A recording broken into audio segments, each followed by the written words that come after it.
then don't hang out with him for a while. 9 p.m. Jared is still listening to his tape recordings of the Blake Carter show when he made his pronouncement.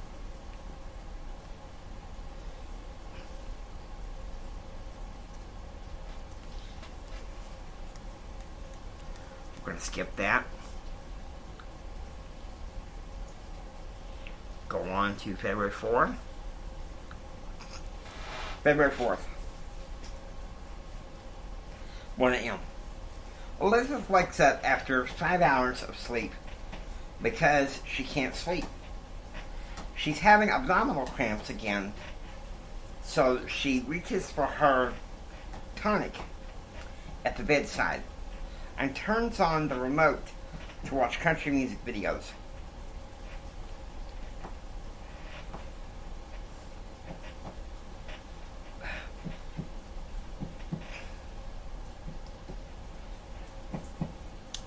The 1998 Daddy Lies came on TV.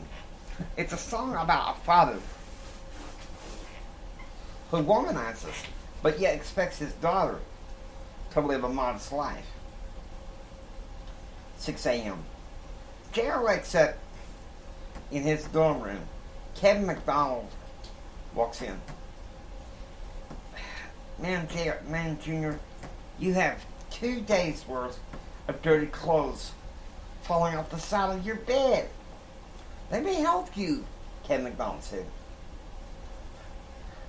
J.R. cracked his first smile in several days. Man, Kevin, thanks for being tolerant, unlike Brad. Don't hang out with Brad, Kevin said, helping J.R. put his dirty clothes in a hamper. 6:10 a.m.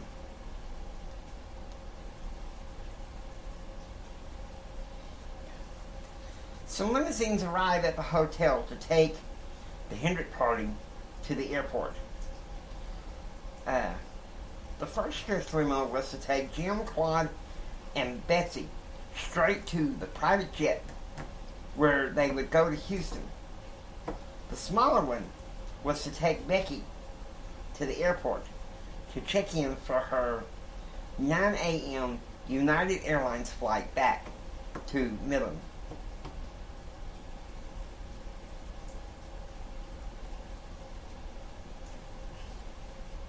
It's so sad to see you go. I'm not, Claude said. Any woman worthy of me needs to be a damn good travel companion. And any time that one that was like that was Priscilla. But then she decided to divorce me. 6:45 a.m. Christine learns once again that prep school is canceled due to the weather. To her, that means she could go across the way from the ranch and talk to her friend Monica for the day. Tomorrow she planned on hanging out with Jennifer and possibly doing some homework. Oh yeah, Christine said. She's glad that school was canceled again today. 6:30 a.m. Jim, Betsy, and Claude board the private jet that would take them to Houston.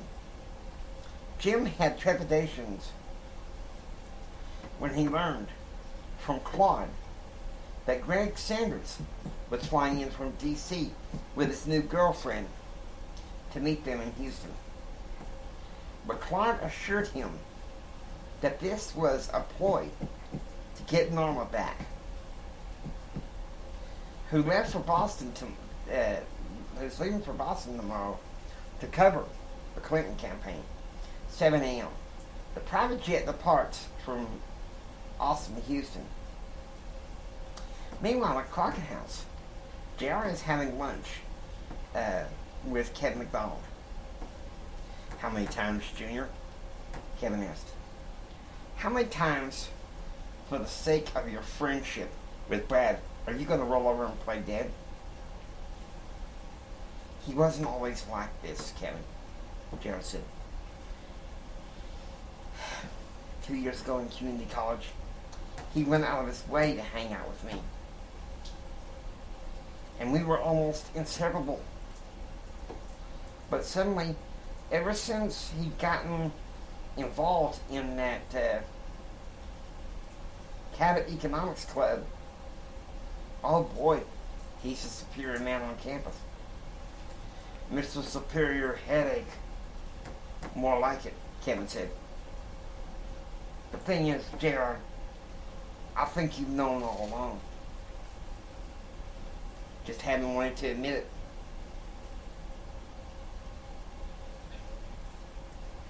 Because there for a while he proved me wrong until a couple of months after we transferred here. Yeah, well, who needs the man? He's in Rena Jacobson's back pocket, talking trash about people. That's one thing your father can't stand. JR, I'm sorry, but this is the one time I have to agree with your dad. A guy like Brad, it's not good for you. Emotionally. Who do I hang out with tomorrow night when I get back to Keep Campus? Oh man, JR, that's easy. You got me. You got Brent Clark. You got Stoney Rosen. I'm willing to bet that Alex Portalis wouldn't mind going. Alex, it is, Jared said. I'll keep my Bible studies with my prep school man. 8 a.m. The plane lands in Houston, and they take the Chrysler van to the estate, to the Dobson estate, owned by James Dobson, Dobson Aviation, and Michael Dobson, Dobson Oil. Jim and Claude and Betsy arrive at the Dobson estate at 8:20 a.m.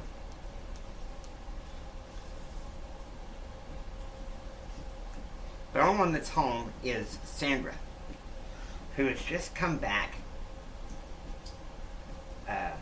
from Friendship, Texas, visiting with her parents.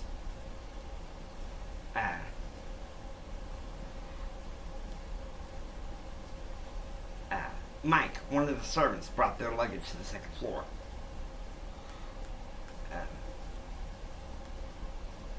The Dobson mansion had a fountain out front, an indoor swimming pool, and jacuzzi, a tennis court,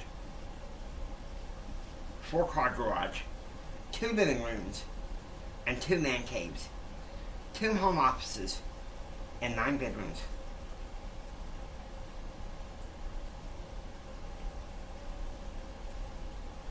9 a.m.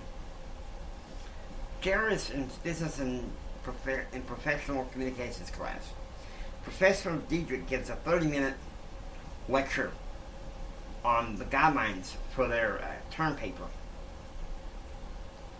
10 a.m. In Spanish class, George Hooper begins a brief dialogue about Tonya Harding. He and many of the class felt that Tonya Harding didn't deserve to go to the Olympics. Jared didn't seem to care. 11:05 a.m. Jared and Kevin McDonald are having Domino's pizza together in the dorm room. Jared is listening to the Andrew House show on headphones. America is a bit sadder this afternoon with the passing of Harold Snyder, the movie producer who made Addington Ghost Town, Love, and 5 Easy Pieces. My dearly beloved Beverly says that the last film there with Jack Nicholson was a classic. He will be dearly missed. In Houston, Jim and Betsy, Greg and his girlfriend Irene, along with Quad, are listening to Andrew House. Webster Hubble is going to quit the Clinton administration, Jim said. How can you be sure of that, Jim? Clarity, Greg, look. With Whitewater going on, do you think Webster Hubble is going to hold on to Bill Clinton?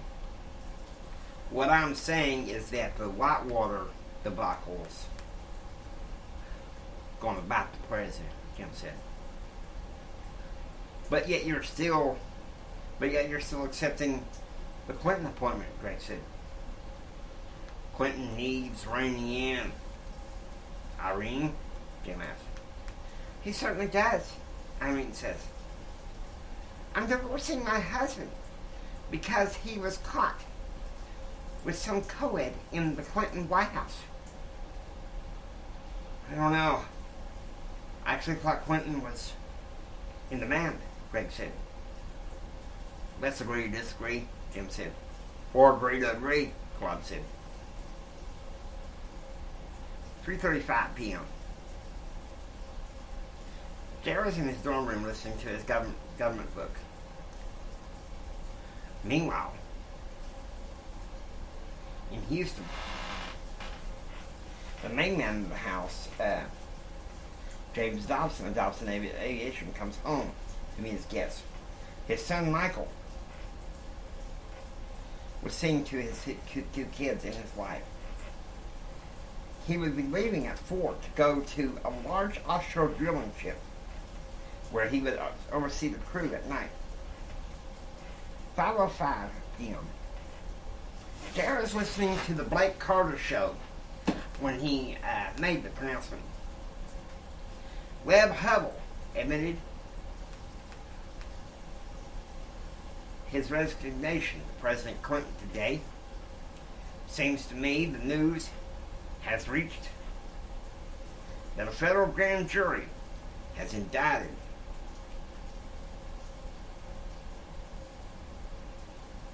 for overbilling clients. Makes you wonder how clowns, like a clown like Dan Lassiter and Vernon Jordan, help the president make any appointments at all. 5:30 p.m. A dinner at the Dobson estate in Houston. James Dobson, the aviation king, told Jim that he was a John F. Kennedy Democrat who he believed mistakenly voted for Carter in 1976. Now he was a Reagan-Bush man and promised Jim that he would be a financial backer to help George W. Bush win the governor's election.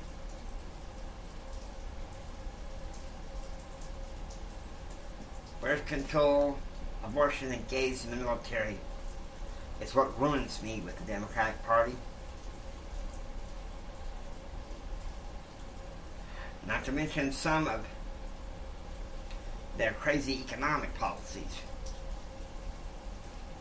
Dobson said. My son and I go round and round because he supported Clinton in 1992, but his wife doesn't. 6:10 p.m. Dave Smith's truck pulls out in front of Gordon Hall. Sorry I had to pick you up earlier, but I just realized debate practice tonight, Dave said. It's okay. Kevin's out on a date tonight at the Westwind Fountain. I welcome the distraction of getting out of the dorm and going to Orlando's. You know, I went to see my advisor, Dr. Burnett. I graduated in 1995, not 1996. You were always the wise one,